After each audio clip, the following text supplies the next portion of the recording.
Okay, so this is a crazy story. So I rode Grab today and I had a crazy conversation with this one Grab driver who, you have to imagine, this Grab driver is perhaps the most stereotypical Grab driver. Just a general typical Chinese guy driving a Pro Duo, very nice, very humble, talking about his family.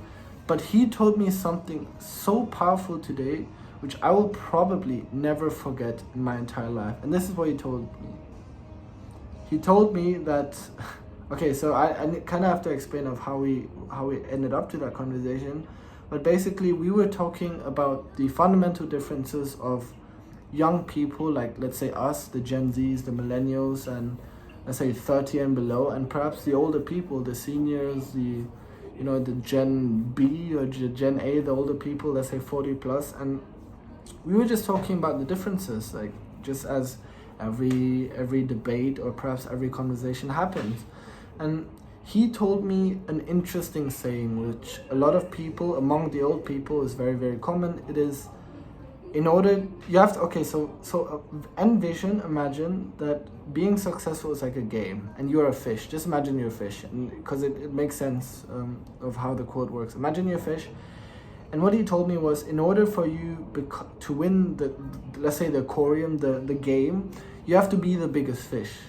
So the saying goes, the bigger fish always eats the smaller fish. It's like very cliche. Everybody knows this. Among the old people, if you're old, I'm sure you know this.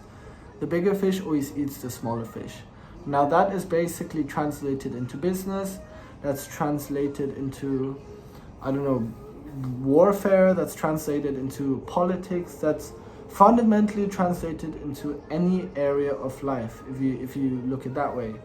But what he told me, and which I found even more interesting, he said, nowadays, for a generation like myself, it's not anymore the bigger fish eats the smaller fish, it's the faster fish beats the bigger fish. And that has to be the craziest thing, because I couldn't stop thinking about this for literally days. I couldn't sleep because of that. And on the deeper level, it kind of makes sense. Like, what he's trying to say is that in order for you to become successful, you have to be the fastest. Like speed is everything when it comes to business. If you own a business, you will obviously understand how important speed is. But if you're the quickest at doing something, and being quick essentially has a correlation with timing, because if you're the quickest, you're perhaps the earliest one, you're perhaps the first one. And so, with that being said, considering the pace of the markets and the pace of how things just quickly move and change, if you are the fastest fish, if you're the individual who's able to adapt fairly quickly, and obviously that takes a lot of character to achieve that mechanism, then you will be the one that succeeds. And in order to achieve, let's say, the speed of light, in order to achieve that great speedness, you have to be, one, very adaptable to change, and number two, you have to constantly be open-minded to learning. You have to constantly learn.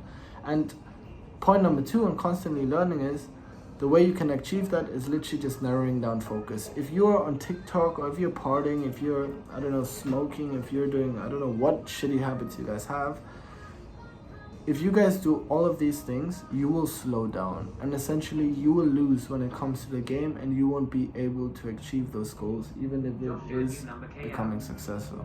I'll see you guys in the next video. Fuck.